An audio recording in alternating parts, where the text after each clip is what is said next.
I would suggest that you switch over, come over to where the good stuff is, where the truth is, where the life is. And it's simply as a decision. It can be, guys, you can go, God, reveal to me the old that's sitting there, that's blocking my programming, that's keeping me out of, the things that you have for me. And this is the root of this, is where we believe that we, go through trials and tribulations, where God is punishing us, because that's Old Testament. Again, if we bring the story of Jesus, he took all your punishment.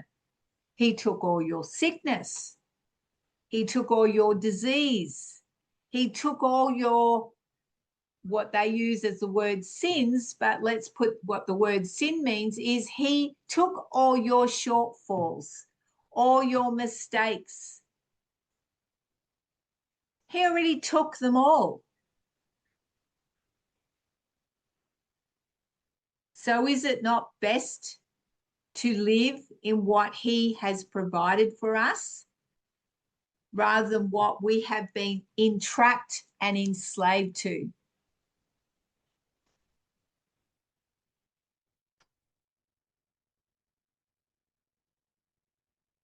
I'm going to leave it there. I'm going to see if there's any questions. Can you please put your hand up, and I'd love to answer them if I can. Yes, Bradley.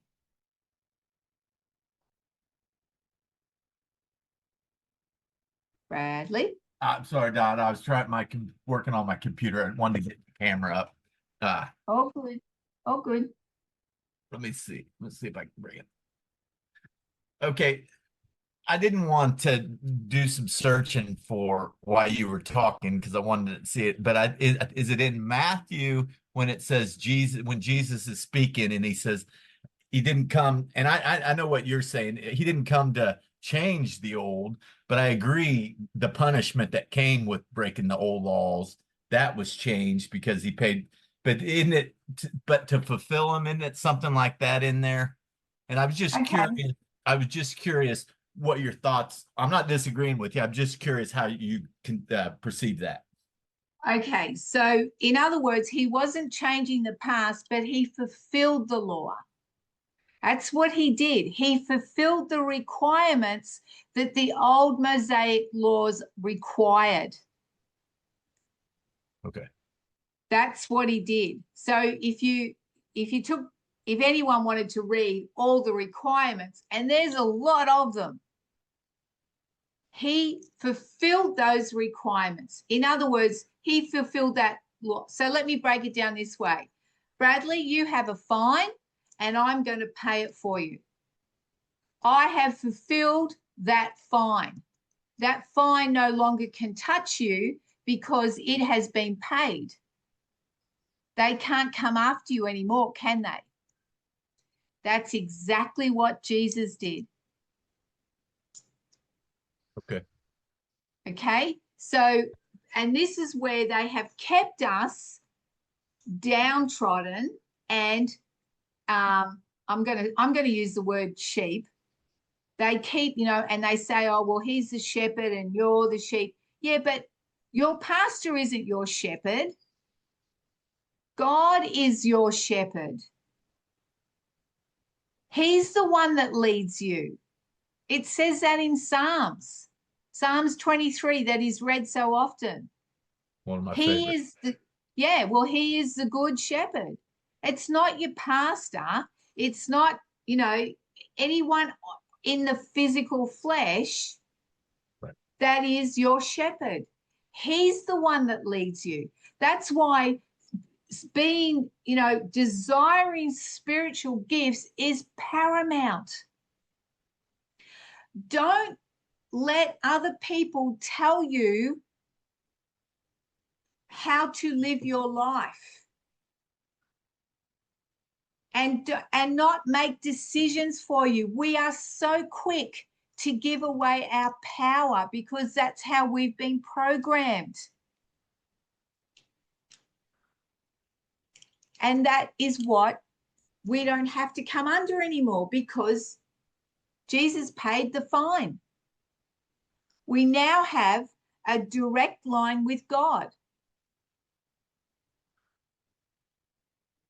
Pick up my phone, I've got a direct line. I'm in communication with God and he's in communication with me.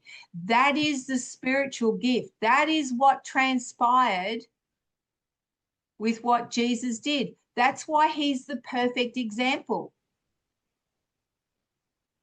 And he did that before he even went on the cross.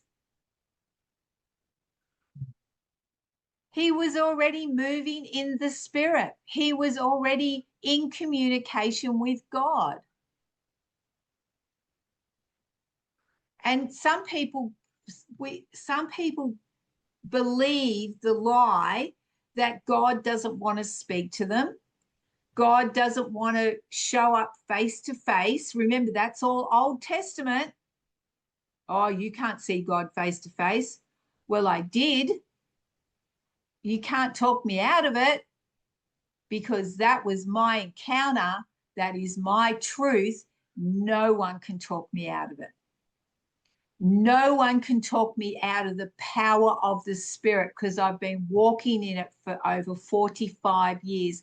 And it always brings me awe and wonder when I see God move with me.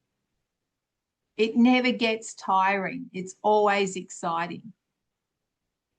So the intent and our heart's desire is always bringing the Spirit of God into everything that we do.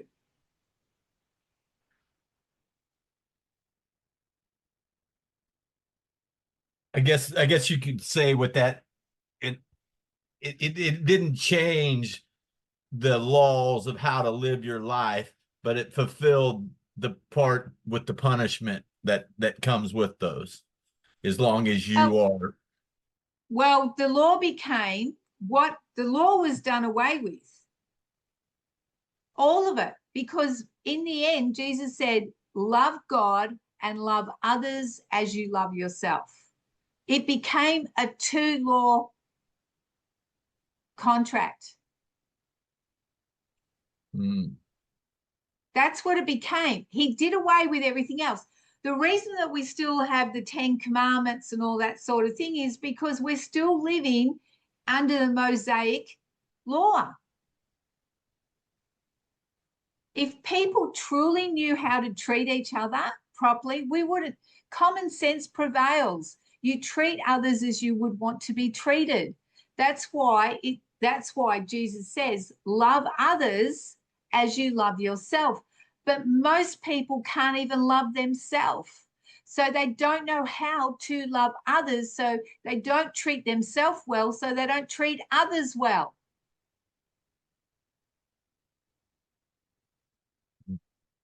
That's the whole concept that evil runs with to keep us powerless. All right, Leanna.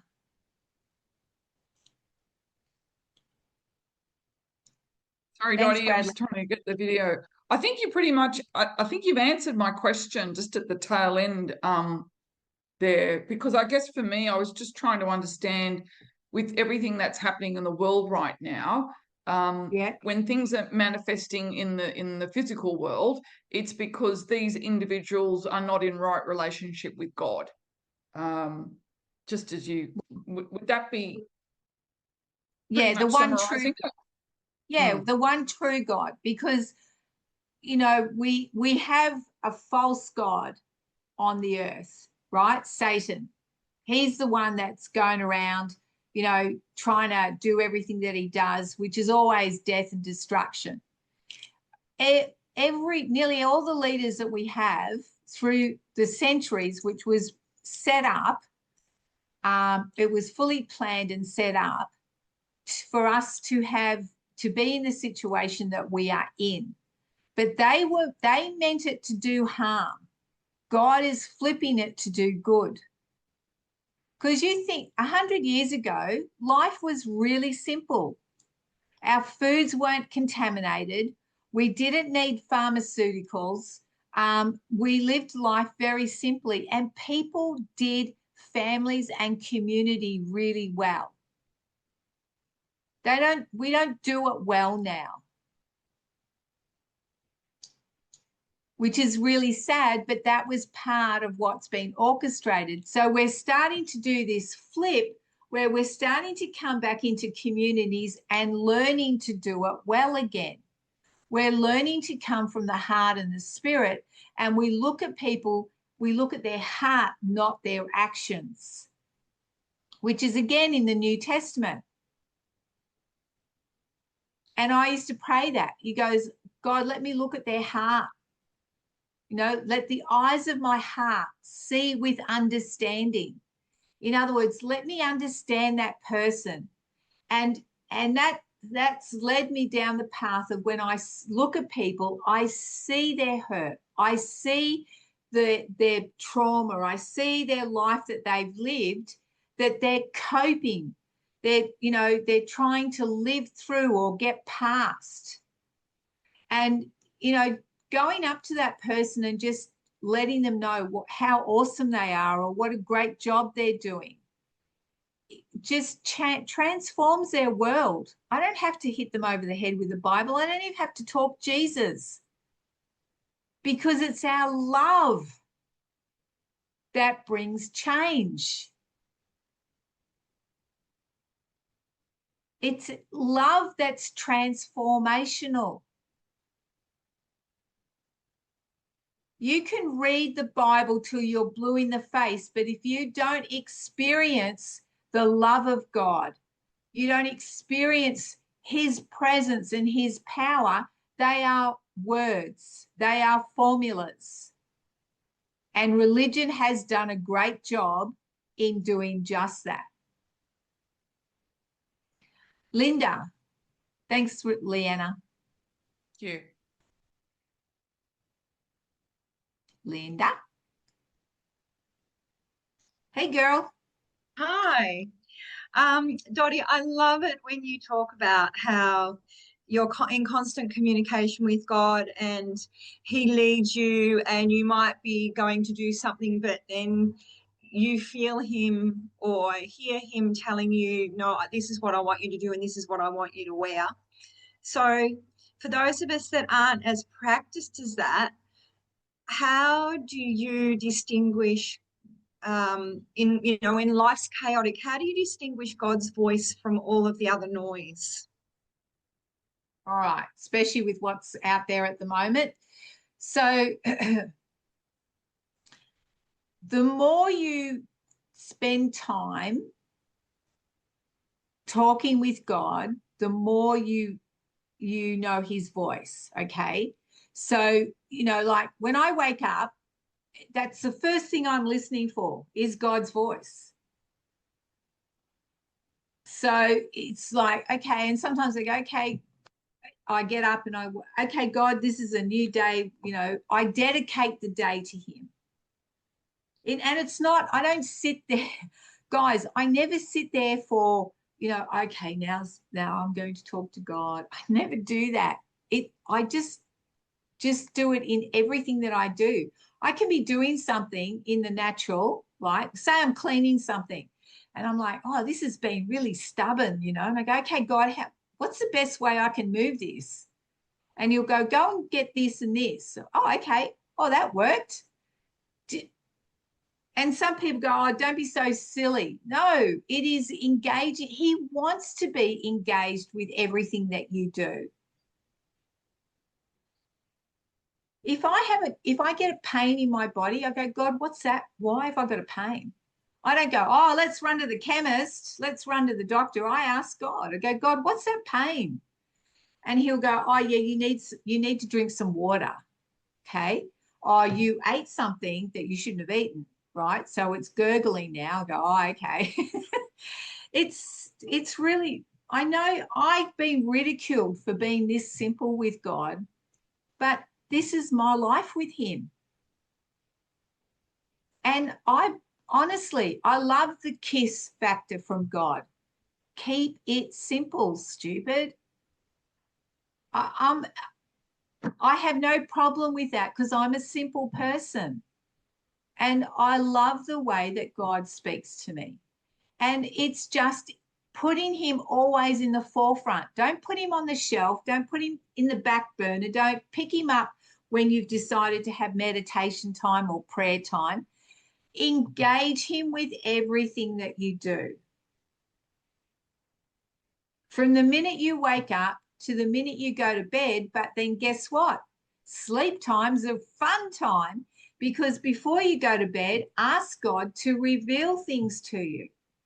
So this is 24/7, 7 days a week for the rest of my life and then beyond. So it's just taking the time, and guys, you'll go, first of all, you'll go, okay, I'm thinking about God. Right? Okay, God, thank you, God. Thank you for this day.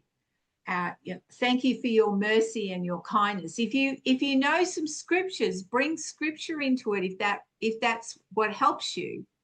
Okay, but you'll get past the formulas. You'll get past that because it just becomes an everyday conversation. It's like if you're married, you talk to your husband or wife the minute you see them. If you're in bed with them, it's good morning. You're saying hi to him or her. It's not like you get up and don't acknowledge them. It's the same thing. Right? And so some people, and I know this to be true, that has helped people, when they make a cup of tea, especially if they live by themselves, they make a cup of tea or they're having dinner, they put out an extra plate or an extra cup and a chair. And they do that to let them be aware that God is with them. Okay, you can do these things to help get that awareness. And I tell you, you will feel silly. You will feel stupid. Oh my gosh, I've put out an empty plate, and a chair. And you've got to get past that, because once we get past that programming of feeling silly or stupid, you start to step into different realms, because that's your mind blocking you from having and programming from having that connection with God. Does that help, Linda? Yes, for sure. And I know this is a really basic question, but do you think that he has a preferred way of being addressed, like Father, Lord, God, Yahweh, or, the breath that a lot of people talk about? Oh, look, again, for me, it's like whatever stage you're at with him. I went through a stage where I used to call him Father God. And the reason that he had me go through that was because he was bringing healing to me. He was dealing with some father issues, some daddy issues. Okay. So I haven't said that for a long time. I just call him God, or I call him the creator. And I acknowledge his creation, but I don't go outside and stand there and do grounding, where people will sit under a pyramid and, they've got to get their crystals. I'm sorry, I don't get that. But I understand that this is a transition that people go through. Okay, there are people that they're wearing a cross, they hang on a cross. When I first had my encounter with God, I had a cross, but it was not long after I was like, that cross doesn't feel right. The reason it doesn't feel right is because most crosses have Jesus still on the cross. He is not on the cross. And can I say, from a satanic point of view, Satan wants to keep Jesus on the cross. So that's another programming of keeping you out of what he actually represents.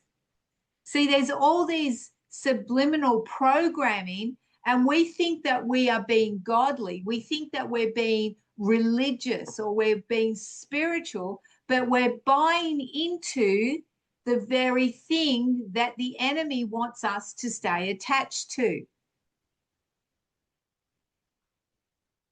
It's the same tactic at the shops, big corporations. Remember, corporations break down is corpse, corporation.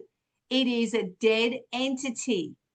They are constantly wanting us to buy into dead entities. We're putting our money into dead entities. Their logos, their symbolisms, their, the seals or their branding has all got that. A lot of it's got death wrapped up in it, or it's got false gods or idols that again, guys, this does my head in. I see people pimped out in their Nike brands and their Adidas brands and all the branding. The Nike brand is dedicated to a goddess. And we're wearing it proudly, and we've paid hundreds of dollars to wear that brand. And I do not care about brands. I don't care what car you drive. It's irrelevant to me because I know what's behind it spiritually. And this is the waking up. Just because someone walks in Chanel or, drives a Rolls Royce, who cares? They're as miserable as all get out because they're empty people. They have material things, but they got nothing on the inside most of the time. Very, very rarely do you meet someone that has all the material things in the world that has a true relationship with God. An authentic one, not one as a talisman, e.g. the mafia. They pay money into the Catholic Church, gets the priest to pay for them, and then next minute they're out there shooting someone. That's how the Catholic Church got so powerful.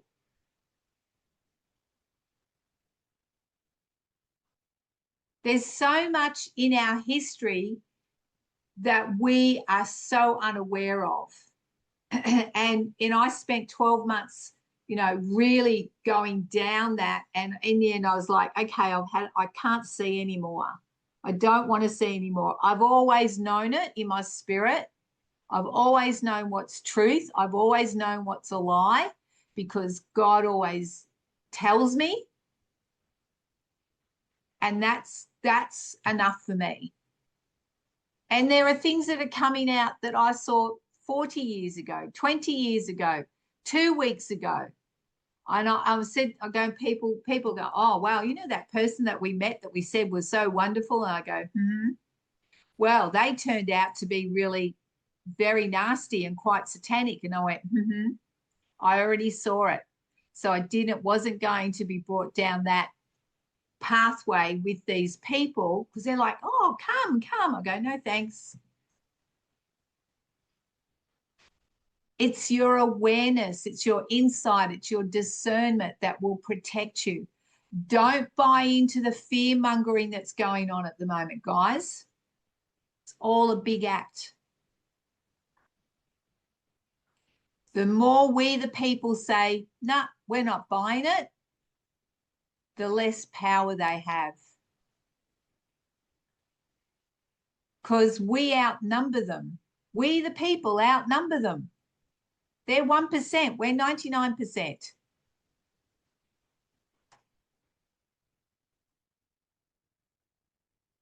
If we just go, nah, not playing the game, the more of us that do that, the better off we'll all be.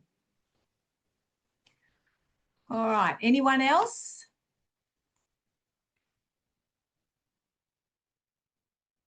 No? All right. Well, we'll leave it there then. I hope that encouraged you. Please stay in the things that God has provided. Stay on, the new covenant aspect. Please do not give away your power. Do not give away your ability to think and understand and discern. Stand up for what you know.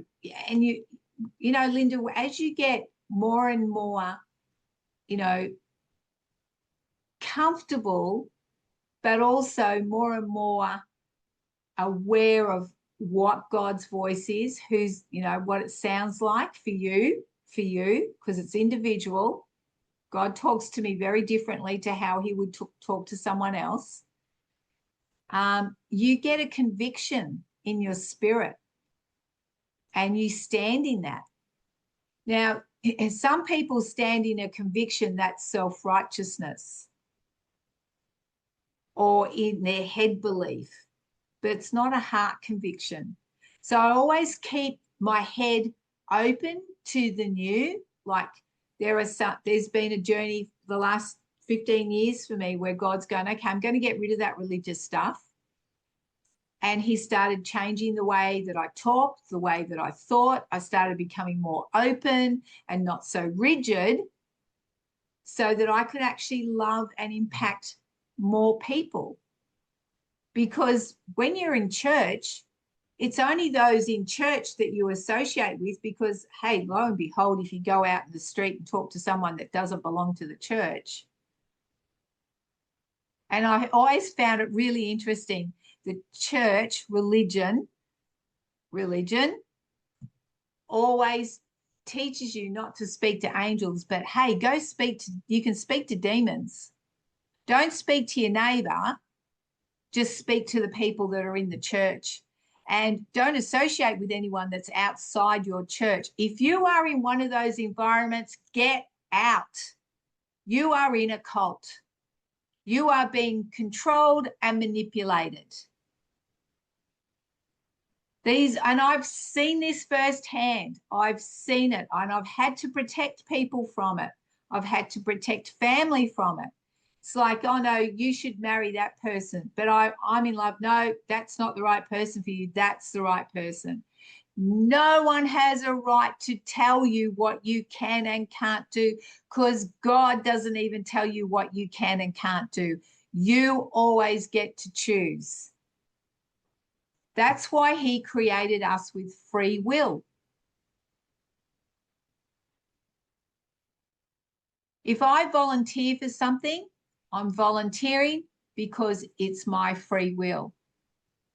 Now, this little black duck, if someone tells me I have to do something and I look at them and I go, I don't think so. If you ask me to do something, I will do it with pleasure.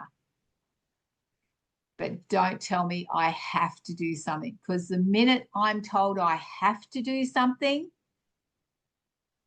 now that's not a work environment, guys. I'm talking about in life.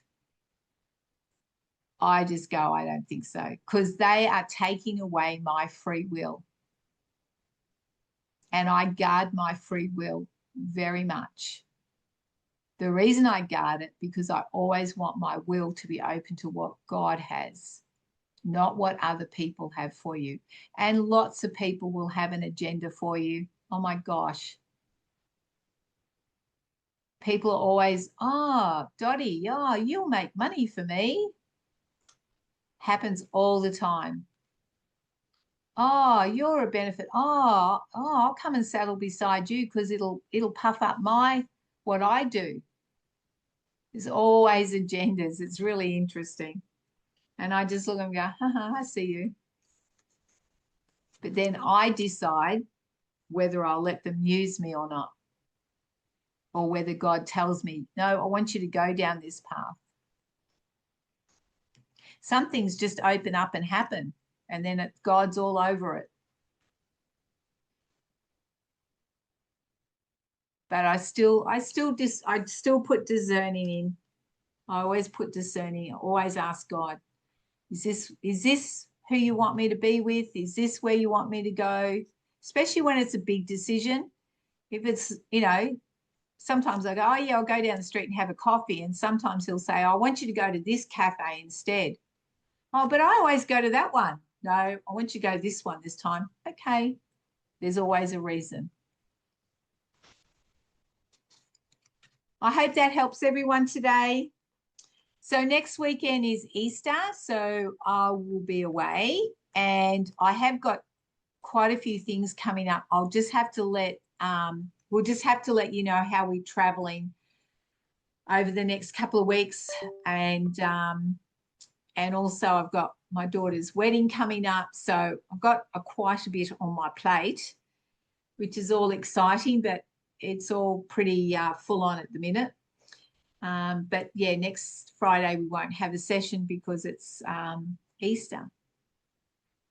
So everyone have a lovely New Year's, because that's really what it is. It's not Easter at all. It's New Year's, and we're coming into a new year. Some of you going, what is she talking about? 13 months. We always had 13 months until they changed it to take us out of sync with creation. All right, guys, love you lots. Hope you enjoyed that.